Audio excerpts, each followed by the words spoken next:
prácticas hospitalarias, todos ven pacientes en la guardia con traumatismos, así que es bastante fácil la rotación, no es nada complicada. Si tienen alguna duda, me dicen, y bueno, si no yo les voy a dar, yo sé que no tienen en el módulo ninguna clase de imágenes en traumatismo, también sé que la mayoría de ustedes no hicieron el curso de ecografía, entonces va a ser una clase más así light, o sea, no se les va a pedir mucho de esta clase en el examen porque sabemos que no tienen experiencia en el manejo de imágenes, pero sí tienen que saber cuándo pedir determinada cosa, qué hacer en determinados casos. Bueno, ya hicieron la clasificación de los tipos de traumatismos en la primera clase, los dividimos en traumatismos contusos, penetrantes y agregamos además la presencia o no de cuerpos extraños intraoculares como parte de los traumatismos. Lo que tiene que quedarles claro es que ante una herida penetrante, primero tienen que cerrar la herida y posteriormente evaluar si el paciente tiene un cuerpo extraño y demás. Porque a veces nos llegan, por ahí no en nuestro hospital donde los residentes ya están muy entrenados y ya conocen un montón de ecografía porque pasan todo el tiempo por el servicio y tienen manejo de ver tanto, ya manejan la ecografía. Pero esto es muy importante, no pueden llevar un paciente con el ojo abierto a hacer un estudio. Primero se cierra y después se evalúa, porque aunque tenga un cuerpo extraño, primero lo tienen que cerrar la herida penetrante, porque si no, no se lo van a poder sacar. Esto es básico. Salvo que les cambiara la conducta. Hay autores que dicen, no, se puede hacer la ecografía igual en esos casos, pero ¿cuál sería la conducta que les cambie? No les cambia.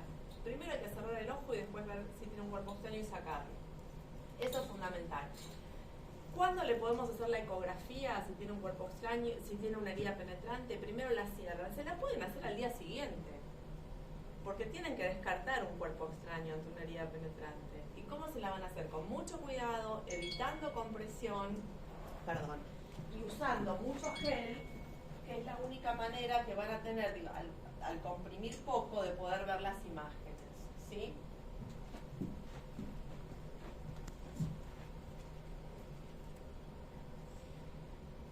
En estos casos siempre la certeza de los hallazgos es muy reducida. O sea, el pronóstico en un paciente que tiene un traumatismo es reservado. Esto de decirle al paciente, no, está todo bien porque la ecografía está bien, es un error, porque la ecografía puede estar normal, pero el ojo no está normal, porque pueden tener un montón de lesiones planas que no van a aparecer en la ecografía, ¿sí? O sea que esto es fundamental, no dar mucha expectativa, el pronóstico siempre es reservado. Inclusive cuando vemos hallazgos ecográficos complicados, porque podemos ver cuando un paciente traumatizado, la ecografía, hay una gran distorsión de las estructuras intraoculares, y esto, lo que podemos ver en un principio, puede cambiar a lo largo del tiempo. Entonces no prometan mucho ante estas situaciones. En cuanto a los traumatismos contusos, ya la fisiopatología la vieron que se produce un aplastamiento anteroposterior con una disminución en el momento del trauma del largo anteroposterior y una distensión a nivel ecuatorial. Esa distensión, cuando vuelve al estado original, es ahí donde se producen la mayoría de las lesiones. Y pueden tener las lesiones que se dan en los 7 anillos, que ya lo vieron, puede ser el iris, puede ser la zónula, huerto ciliar, pueden tener un montón de lesiones. Pero es ahí donde principalmente aparecen, cuando vuelve al estado original. ¿Qué podemos encontrar cuando tienen un traumatismo contuso? Traumatismo contuso, ¿qué les parece que va a ser peor? ¿El tipo de trauma con qué? ¿Con una pelota de fútbol, con una pelota de golf, con una pelota?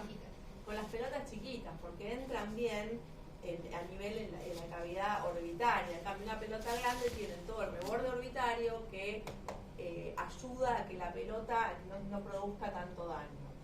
¿Qué podemos encontrar en la ecografía con un trauma contuso? Nada, puede ser normal, o podemos encontrar un montón de hallazgos. Podemos tener una subluxación del cristalino, una luxación del cristalino, una rotura de la cápsula posterior, y acá tienen algunos ejemplos. ¿Todos están más o menos familiarizados con imágenes ecográficas o no? Tienen en los hospitales servicios de ecografía donde si tienen un trauma llevan al paciente. Bueno, entonces esto lo van a poder reconocer. Acá tenemos un cristalino subluxado, donde ven que está caído y está adherido con una de las fibras una parte de las fibras sonulares. Acá vemos perfectamente cómo se ve que está desonulado, está subluxado, y todo esto es el vitrio que queda adherido en esto que es el iris y la pupila, ¿sí? Con incarceración del vitrio en esta zona. Podemos tener el cristalino totalmente luxado a la cámara posterior, como vemos acá. Y en estos casos el cristalino se comporta como si fuera un cuerpo extraño en la cavidad posterior a nivel ecográfico. ¿Por qué? Porque hace toda esta sombra acústica típica de los cuerpos extraños cuando ven en la ecografía. ¿Por qué hace esta sombra? Porque atrás se comporta como un cuerpo extraño, ¿sí? Entonces podemos tener el cristalino totalmente luxado, podemos tener, como vemos acá, roturas de la cápsula, podemos tener todo tipo de hemorragias vítreas, hemorragias subhialoideas, hemorragias subretinales, desprendimientos del vítreo posterior, diálisis retinal, que en los traumas, ¿dónde es el cuadrante más común de las diálisis? ¿Qué es una diálisis retinal? ¿Quién se anima a decirme qué es la diálisis retinal? Una desinserción. ¿De dónde? De la base de la hora. Es una desinserción de la retina a nivel de la hora. ¿Y en qué cuadrante es más común en los traumatismos? Temporal superior. Temporal inferior. Podemos tener desgarros retinales periféricos, desprendimientos de retina por traumas contusos también, engrosamientos coroideos, desprendimientos coroideos hemorrágicos. Puede haber roturas esclerales posteriores también, puede haber un estallido. Algo fundamental cuando ustedes evalúan un paciente traumatizado, no le tengan miedo de revisarlo en la lámpara, le ponen una gota de anestesia y lo revisan. Ya cuando abren el ojo, ustedes saben si el ojo está abierto o no. ¿Por qué? Por el tono que tiene ese ojo. Y si tienen dudas, los chicos que están conmigo en el hospital me vieron un montón de veces. Viene un paciente con trauma. Yo lo primero que hago es me pongo los guantes y lo toco un ojo y toco el otro. Porque eso me va a ayudar a ver el tono que tiene. Realmente es un flan, un ojo que está abierto atrás. Ustedes lo pueden ver en la lámpara y adelante no tiene nada o tiene una quemosis. Que si tiene una quemosis hemorrágica, tienen que sospechar que puede estar abierto. Pero cuando les separan los párpados, ya se tienen que dar cuenta por el tono que tiene, si ese ojo está abierto atrás o no. Otra técnica que es muy útil cuando están en la guardia o cuando viene un paciente así, si tienen sospecha en alguna zona que pueden tener hemorragia o quemosis hemorrágica, es ponerle, porque a veces el ojo está abierto atrás de toda esa quemosis, es poner con un hisopo, tocar esa zona, movilizar un poco, y a veces viene hasta vítreo de esa zona. Entonces todas esas son maniobras que tienen que hacer. Podemos tener también irregularidad macular, engrosamiento focal o difuso de la retina, en fin, un montón de hallazgos. Y a nivel ecográfico, como les decía, podemos encontrar todo esto que es una hemorragia vítrea, un desprendimiento de la hialoides, o podemos tener, como vemos acá, hemorragias subhialoideas. Este es un lente intraocular que está luxado.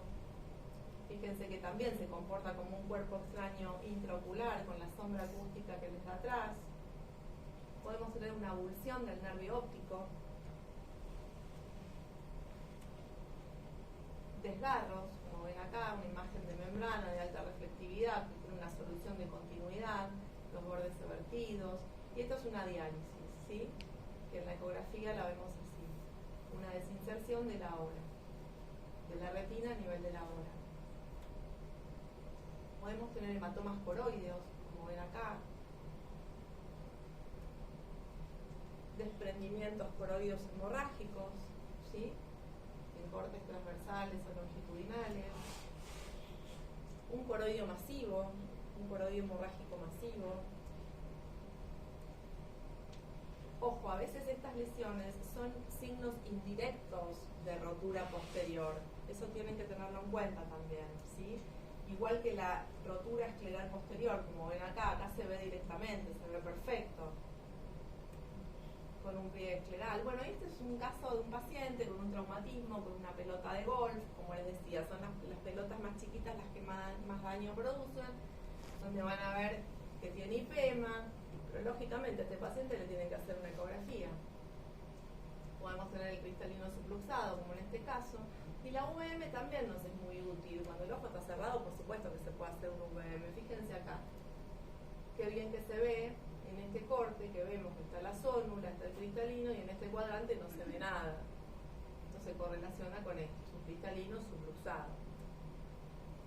Bueno, como decía, podemos tener cristalinos totalmente luxados a la cámara posterior.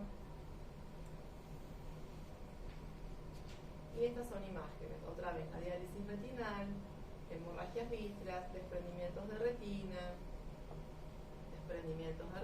nuevamente, o iridodiálisis también. Fíjense acá, a veces no se ve tan claro la lámpara, pero bueno, si tienen un UVM lo pueden hacer y ven acá la desinserción total de la raíz del iris.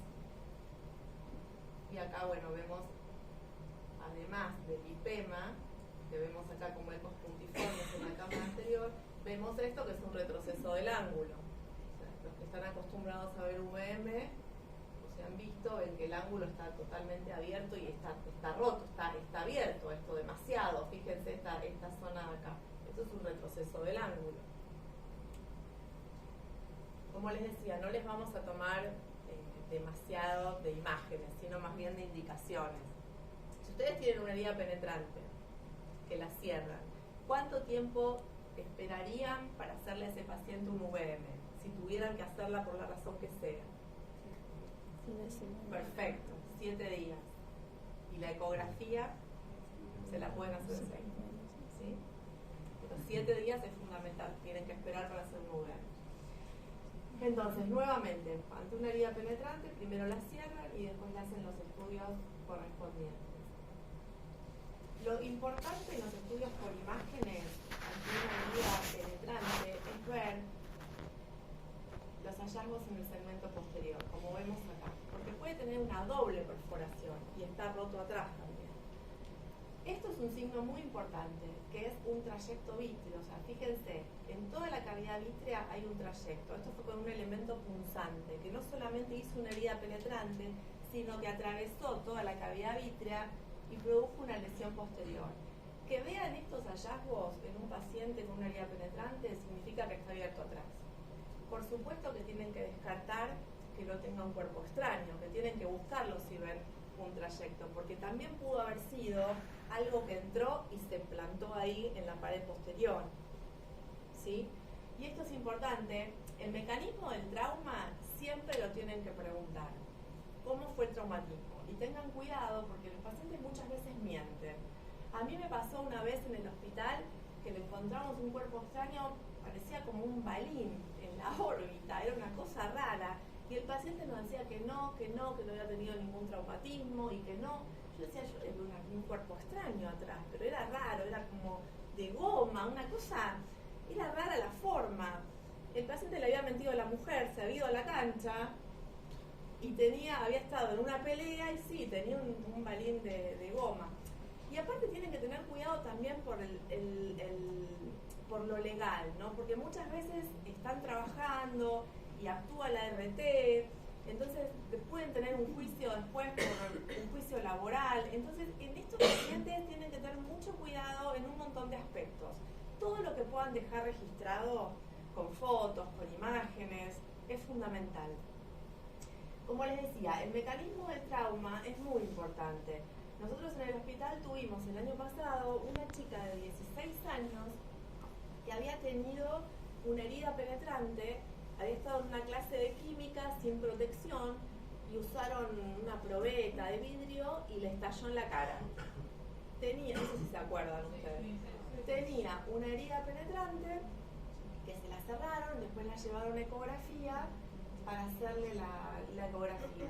Y por supuesto es muy difícil, ahora vamos a ver imágenes de cuerpos extraños, pero el vidrio, si no está pintado, la pintura tiene plomo y se va a ver bien como un cuerpo extraño metálico, pero el vidrio que no está pintado, si no lo inciden, o si es muy pequeñito y no lo inciden con la sonda perpendicularmente, no lo van a ver como un cuerpo extraño.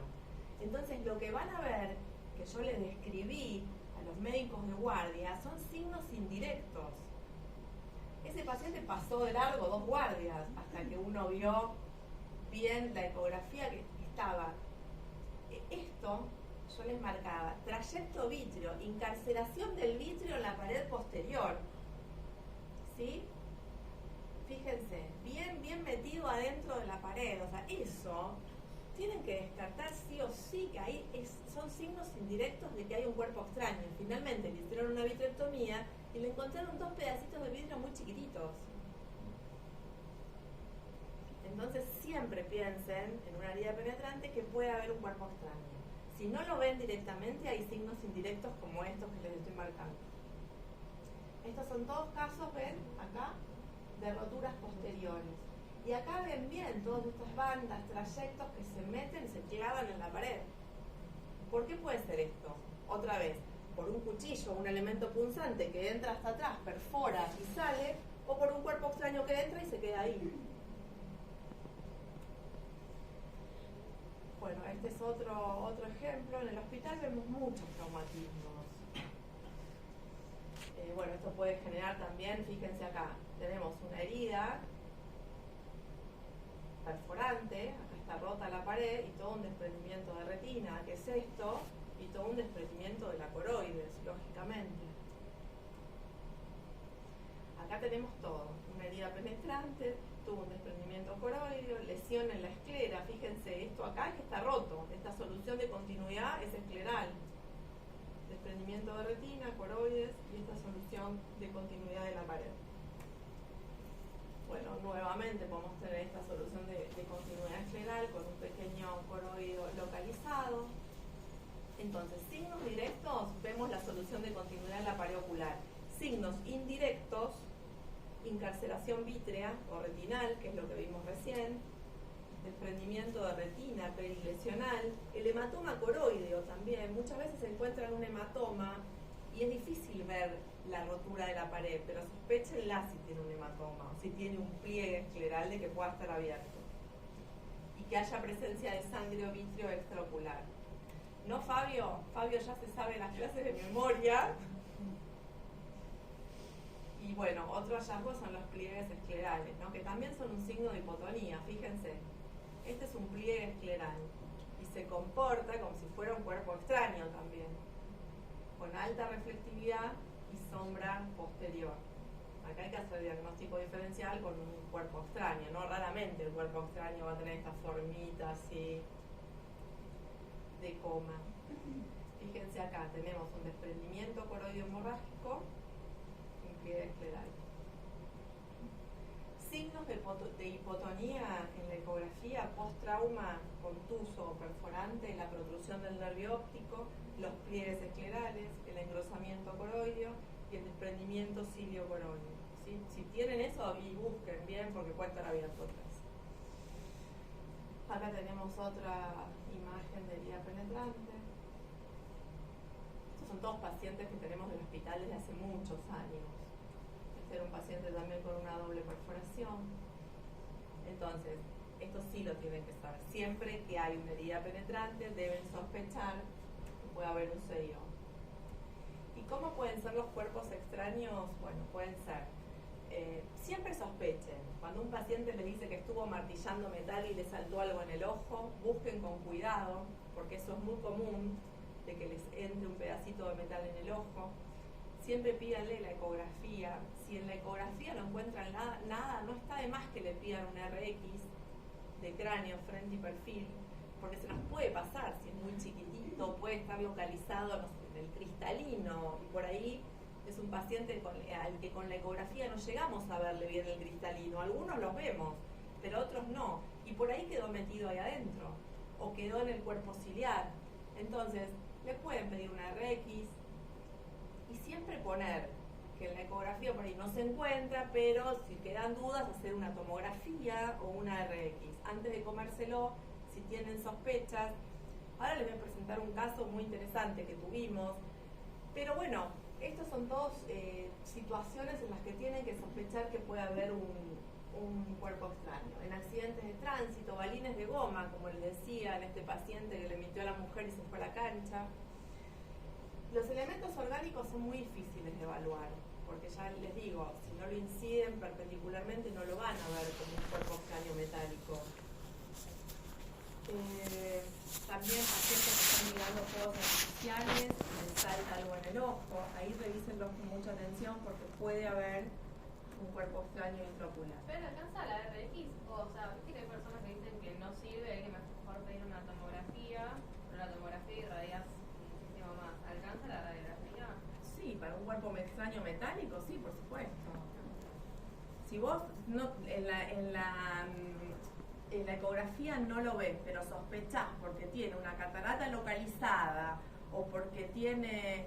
Siempre se pidió RX y tomografía. A veces no tenés acceso a la tomografía. Por eso, pero con la RX ya está. No... Si es metálico, en la RX te tiene que aparecer. Si es vegetal no te va a aparecer. En esos casos no te va a aparecer nada. Como te decía, si es un vidrio que no está pintado, tampoco lo vas a ver. Por ahí en esos casos te dicen, no tiene sentido hacérsela. ¿Cómo pueden ser metálicos, esféricos, de vidrio o orgánicos? Y las burbujas de aire también pueden dar una falsa impresión de cuerpos extraños intraoculares. Bueno, esto ya se los expliqué, ahora vamos a ver algunos ejemplos. Acá tienen un cuerpo extraño metálico en la cavidad vítrea, con la sombra acústica posterior típica. Por supuesto que esto lo ves, a esto no hace falta que le hagas una RX, o sea, lo estás viendo ahí. El tema es cuando no lo encontrás y tenés altas sospechas de que lo tiene. Acá tenemos uno que está en la pared. Es importante, y acá fíjense este. Está metido ya dentro de la pared.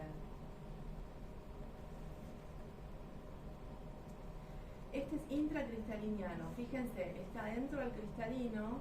En general siempre hacen estos ecos de reverberación. Fíjense, este es otro que está en la cavidad vítrea.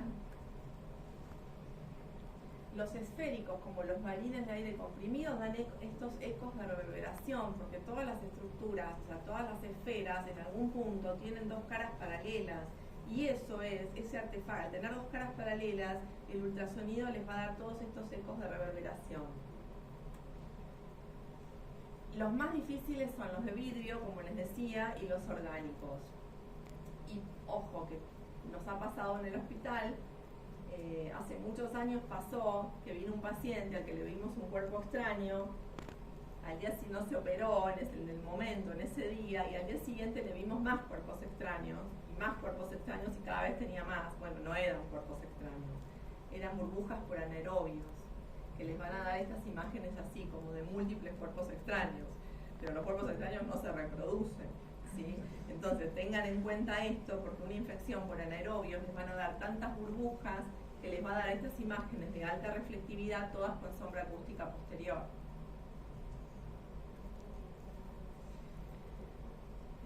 Bien. Bueno, acá está, esto siempre, ¿no? Ante la sospecha, hacemos la ecografía, si persisten dudas, la tomografía, o la RX si lo tienen cerca. Nunca una resonancia. Un cuerpo extraño metálico, nunca una resonancia. ¿Por qué? Porque si es metálico lo... Exacto. Porque la movilización aumenta el daño.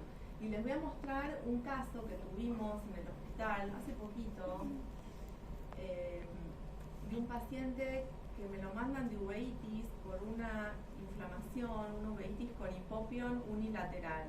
Un paciente de edad media, sexo masculino, al que le encontraron una hipopión, inflamación y una pequeña lesión ahí pigmentada. Entonces el paciente tenía 39 años, tenía acné, foliculitis, úlceras orales, uveitis unilateral con hipopión que no respondía al tratamiento, y no respondía, no sé si ustedes lo vieron este caso. Entonces me lo traen para hacerle la ecografía, pensaban que podía ser un síndrome de enmascaramiento, estaban medio perdidos, podía ser algo infeccioso, inflamatorio o neoplásico. Bueno, acá están todas las causas, ¿no? Todo lo que podía ser. Entonces, primero pensaron en un BC, después en un HLA-B27, una endoftalmitis endógena, infección, síndrome de enmascaramiento. Le hicieron un laboratorio para screening por uveitis, le piden la ecografía, bueno, RFG, toma de muestra, no se sabía muy bien qué hacer. Laboratorio normal. La ecografía, yo le informo, le veo una condensación de flotadores, o sea, como una inflamación, detrás del cristalino en el sector nasal. Solo se veía eso. Así como vieron todos esos flotadores de la hemorragia, bueno, todo localizado en nasal, atrás del cristalino. Y la verdad que es una ubicación que la ecografía cuesta mucho llegar. Digo, hagámosle un VM. En ese momento funcionaba todavía el VM en el hospital. Y le hicimos un VM. Y la verdad es que yo lo que le veía era, acá tengo unas imágenes, pero no se ven muy bien porque no tenía mucha resolución el equipo que teníamos. Tenía el cristalino y al lado se veía como un quiste. ¿Qué puede ser que un quiste atrás del cristalino? ¿Qué puede dar una estructura quística dentro del ojo? A ver, pensemos. Cuerpo extraño. Bueno, sí, un cuerpo extraño porque estoy hablando de cuerpos extraños, pero además, ¿qué puede ser? Una parasitosis le puede dar un quiste dentro del ojo. Entonces yo le decía al especialista en uveitis, digo, de dos cosas, o puede ser una parasitosis raro atrás del cristalino, o un traumatismo. No refiere trauma, no refiere y no refiere. Otra vez, el paciente, no crean todo lo que le dicen en estos casos, no tuvo ningún trauma. Bueno, hidatidosis, cisticercosis, son las parasitosis, pero atrás del cristalino, un quiste. Yo le decía, yo veo el cristalino como partido al medio, una cosa que nunca vi. No puede tener un cuerpo extraño. La VM, si acá es muy difícil de ver, pero yo le veía que tenía rota la cápsula posterior del cristalino. Este era el cristalino y acá se veía, pero ya les digo, se veía muy mal porque era muy mala la localización. Estaba rota de atrás. Y acá se ve en la VM el cristalino y acá tenía como que se partía en medio y salía a otra zona del cristalino, como un quiste. Dijimos, esto tiene que ser un cuerpo extraño o algo que se enquistó, un traumatismo. Bueno, finalmente, buscando y buscando, a ver, busquémosle una puerta de entrada. Tiene un pequeño leucoma, hasta que confesó que él cortaba el pasto, trabajaba de cortador de césped. Entonces dijimos, bueno, probablemente le entró algo tan chiquitito que ni lo registró. Bueno, efectivamente, el paciente hizo un síndrome de enmascaramiento no neoplásico. O sea, después de mucho tiempo, porque estos cuadros pueden tardar un año y medio hasta que dan síntomas, tuvo un síndrome de enmascaramiento no neoplásico por un cuerpo extraño intraocular. Le sacaron 2 pedacitos de plástico muy chiquititos, que era lo que se había enquistado atrás del cristalino. Y pasó un montón de tiempo que el hombre ni registraba lo que le había pasado. Esto lo presentaron los chicos que estuvieron en ese momento rotando conmigo en un congreso. En estos casos se demora mucho el tratamiento, porque se demora mucho el diagnóstico, pueden pasar más de un año. Y finalmente se operó, se le hizo una facovitrectomía y el paciente así con la faquia y todo ya llegaba a ver 20/20. Entonces, un interrogatorio dirigido es esencial siempre. Las heridas penetrantes ocultas son infrecuentes y se pueden presentar como una inflamación intraocular anterior o posterior también. Y por supuesto, las imágenes en estos casos son fundamentales. A este paciente, si le hubieras hecho una RX, no se hubiera visto nada, absolutamente nada. Así que bueno, nada más. Esto es un pantallazo de lo que son las imágenes. Nadie les va a preguntar cosas